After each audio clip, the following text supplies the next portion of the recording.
नमस्कार मित्रों, astro talkies में आप सभी का स्वागत है।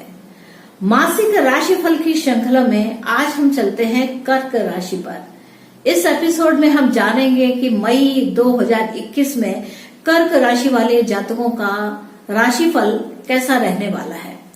यह जो राशिफल है यह लग्न से भी देखा जा सकता है, अगर आपकी लग्न कर्क राशि की है और आपकी अगर चंद्र राशि भी कर्क है तो भी यह राशिफल देखा जा सकता है। और अगर मान लीजिए कि आपको अपना राशि नहीं पता है तो आप अपने नाम के अक्षर के अनुसार, यदि आपका नाम का अक्षर ही, हु, हे, हो, डा, डी, डू, डे, डो से होता है तो आपकी कर्क राशि बनती है। तो यह जो एपिसोड है जिन बंधुओं की, जिन जातकों की कर्क राशि है उनसे संबंधित है। तो आइए चलते हैं, यह मास हमारे लिए लेकर के आया है। तो देखिए, अगर हम मई मास को देखते हैं, 1 मई से 31 मई के बीच में देखते हैं तो सूर्य अपना राशि परिवर्तन करेंगे, चंद्र सदैव राशि परिवर्तित करते रहते हैं और बुध का भी राशि परिवर्तन है इस स्थिति में, और शुक्र का भी राशि परिवर्तन है। मंगल, गुरु और शनि यथावत अपनी ही राशि में रहेंगे, यानी कि मंगल मिथुन राशि में रहेंगे, गुरु कुंभ राशि में रहेंगे और शनिदेव मकर राशि में रहेंगे। हालांकि 23 मई को शनिदेव महाराज वक्री भी हो जाएंगे, यानी कि मकर राशि में रहते हुए वह वक्री होंगे।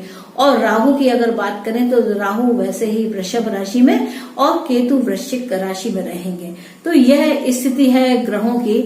आइए चलते हैं अपने चार्ट पर और चार्ट से देखते हैं कि क्या कुछ हमारे ग्रह में देने वाले हैं। तो देखिए, जो कर्क राशि है, कर्क राशि क्या है, बहुत ही इमोशन इसके अंदर होते हैं, बहुत ही प्यार होती है, यह स्नेह की राशि है, यह ममता करने की राशि है। इसके अंदर इमोशंस बहुत होते हैं। यह इमोशन के से ही, यानी कि इमोशन क्या है, इनकी फीलिंग। कर्क राशि वाले जब भी बात करेंगे तो I feel that, I feel this, I feel that, इस तरीके से फीलिंग की बात को लेकर के इनकी बातचीत रहती है। तो कर्क राशि के जो स्वामी है वह चंद्रदेव है, और चंद्रदेव की जो स्थिति है वह क्या है कि हर वो 2 सवा 2 दिन में अपना राशि परिवर्तन करते हैं, और एक नक्षत्र में यह 1 दिन रहते हैं। तो ऐसी स्थिति में क्या है, जब यह जिस राशि से या जिस नक्षत्र से होकर के यह निकल रहे होते हैं, गोचर कर रहे होते हैं, तो उसमें इनकी विचारशीलता उसी प्रकार की आती है। तो चंद्रदेव क्या है, आपकी भावनाएं दिन प्रतिदिन बदलती रहती हैं, कभी थोड़ी कम होती हैं, कभी थोड़ी सी ज्यादा होती है। तो इस प्रकार की स्थिति चंद्रमा की रहती है। यहाँ पे क्या है, चंद्रमा अगर आपके षष्ठ भाव में रहते हैं, अष्टम भाव में रहते हैं और द्वादश भाव में रहते हैं, तो आपकी भावनाएं भी षष्ठ भाव में संघर्ष करने की रहती है। अष्टम भाव में जब यह गोचर करते हैं तो आप कुछ छिपाने का प्रयास करते हैं, आप नई दुनिया को दिखाना चाहते हैं, और आपकी मानसिकता उन गहराइयों में, सोच आपकी इतने गहरे चली जाती है कि आप उससे निकलने में 2 सवा 2 दिन लगा लेते हैं। बात करें अगर कि जब ये द्वादश भाव से होते हैं तो ऐसी स्थिति में क्या है, आपके खर्चे बढ़ जाते हैं, अचानक से आपके व्यय बढ़ जाते हैं, और 2-2.5 दिन या 3 दिन भी जब भी उनकी डिग्री के हिसाब से थोड़ा सा आगे पीछे होता है, तो ऐसी स्थिति में चंद्रमा के द्वारा आपकी जो मानसिकता है वह खर्च करने की हो जाती है। तो ये चंद्र के फल रहते हैं। बात करें द्वितीय भाव की, तो द्वितीय भाव के स्वामी सूर्यदेव हैं, और सूर्यदेव 1 मई से लेकर के 14 मई के मध्य में आपके 10म भाव में रहने वाले हैं। 10म भाव में यहाँ पर उच्च के परिणाम देने वाले होते हैं, यानी कि क्या है कि आपका धन भाव, आपकी वाणी में एक प्रभावशाली व्यक्तित्व होएगा, आप बड़ा ही प्रभावशाली तरीके से बात करेंगे, जहां पर आप कार्य करते हैं वहां पर आपकी वाणी का विशेष प्रभाव होगा।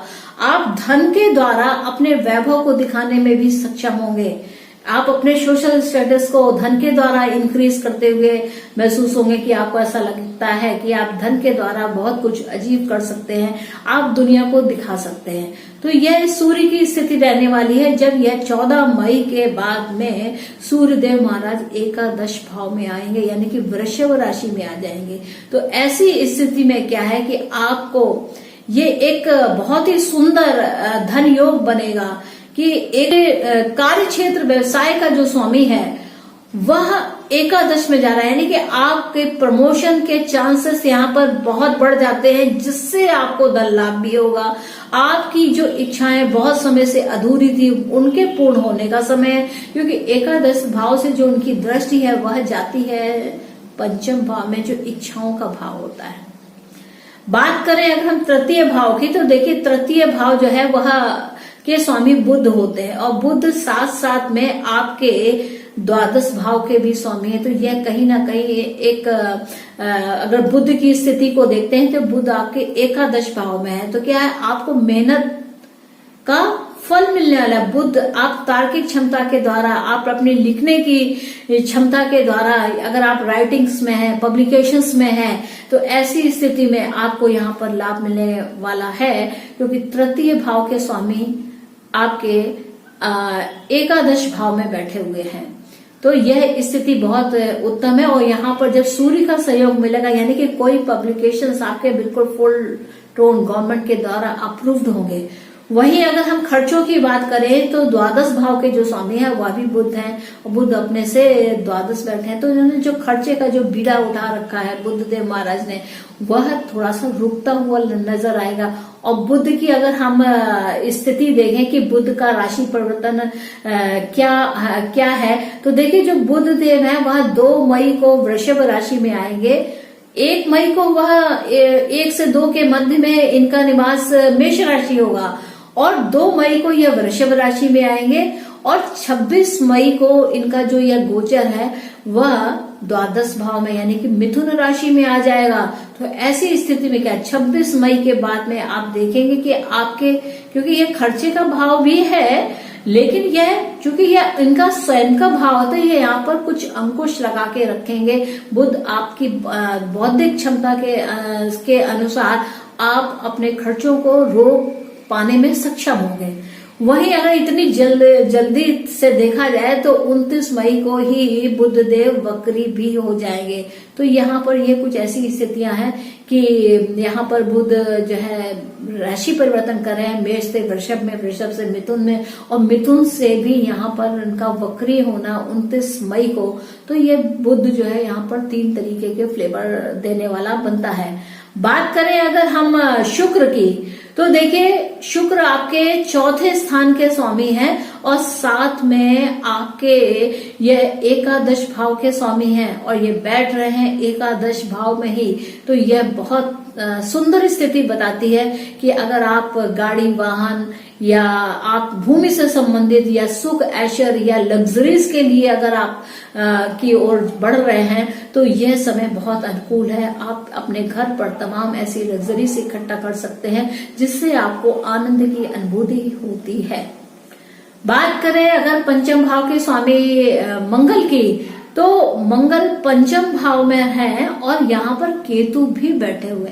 माफ कीजिएगा, मंगल देव जो है अपनी राशि के स्वामी जो है अपने से अष्टम होकर के द्वादश बैठे हैं। तो यहाँ मंगल का द्वादश भाव में बैठना एक मांगलिक दोष भी बनाता है, और इसके साथ ही क्या है, मंगल देव आपके कार्य स्थान के भी स्वामी हैं। यानी कि क्या है कि आपको किन्हीं अपने कार्य व्यवसाय के लिए विदेश में भी जाना पड़ सकता है, क्योंकि आपके जो दसम भाव के जो स्वामी हैं वह बैठ रहे हैं द्वादश में। यानी कि आपको विदेश के भाव में जाकर के अपने कार्य क्षेत्र को विस्तार करना पड़ेगा, वहीं से ही आपके कार्य क्षेत्र का विस्तार होगा। यहाँ पर एक बात और भी महसूस करने की, जो शनि देव महाराज हैं वो यथावत सप्तम भाव में बैठे हुए हैं। यानी कि आपके जीवन साथी, आपके कार्य व्यवसाय की स्थितियां थोड़ी अडिग हैं, जैसी चल रही हैं वैसी ही चल रहे हैं। लेकिन 23 मई से जो इनका वक्रीय आरंभ होगा, यानी कि यहाँ पर शनिदेव महाराज थोड़े वक्री है, तो ये कहीं ना कहीं ऐसी स्थिति को भी बनाते हैं कि आपका अपने जीवन साथी के साथ थोड़ा सा मनमुटाव हो सकता है। तो इस स्थिति का ध्यान रखें। यहाँ पर मनमुटाव की स्थिति को लगातार निरंतर न बना रहने दें। वहीं क्या देखें कि अगर गुरुदेव की स्थिति को देखते हैं तो गुरुदेव आपके षष्ठ भाव और नवम भाव के स्वामी हैं, और यह जो स्वामी हैं यह बैठे हुए हैं अष्टम भाव में। तो यह स्थिति काफी कुछ यह बताती है कि आपके भाग्य का जो बल है वह थोड़ा सा क्षीण है, थोड़ा कमजोर है। यहाँ पर क्या है, भाग्य का बल या पिता के सहयोग की बात करें तो यहाँ पर पिता के सहयोग में कुछ कमी मिलती हुई सी नजर आती है कि आपके पिता का आपको पूर्ण सहयोग नहीं मिल रहा है। आप धर्म के मामले में भी कुछ क्षीण है। आपकी विचारशीलता इस प्रकार की नहीं है कि धर्म के लिए ऐसे कार्य करने चाहिए। हालांकि आप ऐसे, क्योंकि मीन राशि है, ये मोक्षता से संबंध रखती है, तो यह धर्म के क्षेत्र को लेकर के यहाँ पर आपका कुछ संशय बना हुआ है, क्योंकि यह अपने से द्वादश है। आपके अंदर यह विचारशीलता है कि मैं इस काम को करूं या ना करूं, क्या करूं, या आप धर्म को लेकर के आपकी जो विभिन्न प्रकार की विचारधारा है, जिसे हम फिलॉसफी भी कह सकते हैं, तो वह फिलॉसफी थोड़े भिन्न स्वरूप लेकर के काफी गहराई तक आपके अंदर समाई हुई है। उसको अब 1 साल के बाद ही आप निकाल पाने में सक्षम होंगे, जब गुरुदेव महाराज आपके ही राशि में आ जाएंगे। तो यहाँ पर क्या है, एक चीज और भी महसूस करने वाली है कि षष्ठ भाव के स्वामी, षष्ठ भाव यानी कि जहां पर धनु राशि है उसके स्वामी दूसरे ही त्रिक भाव में बैठे हैं, यानी कि ये एक विपरीत राजयोग की स्थिति को उत्पन्न कर रहे हैं।